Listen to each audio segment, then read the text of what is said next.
ప్రసాదాల్లో ప్రతి ప్రసాదంలోనూ కూడా మీరు తులసి దళం వెయ్యాలి. లేకపోతే తులసి దళం లేని ప్రసాదం మాత్రం స్వామివారు స్వీకరించరు. ఇదొకటి గుర్తుంచుకోండి. అలాగే స్వామివారికి తులసి దళాలతోటి అష్టోత్తరం చేసుకోండి. తర్వాత మీరు కంపల్సరిగా వెన్న పెట్టండి, అందరూ స్వీకరించండి. తర్వాత అటుకుల మీద మీరు బెల్లం అయినా వేయండి, లేదంటే పాలైనా కలిపి పెట్టండి.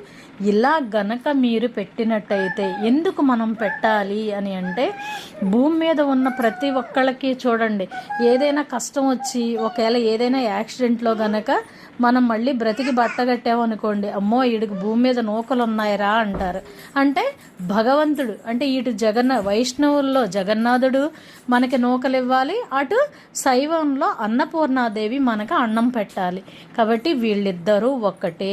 వీళ్ళిద్దరూ మనకి భూమి మీద ఉన్నంత వరకు మనకి మన పిల్లల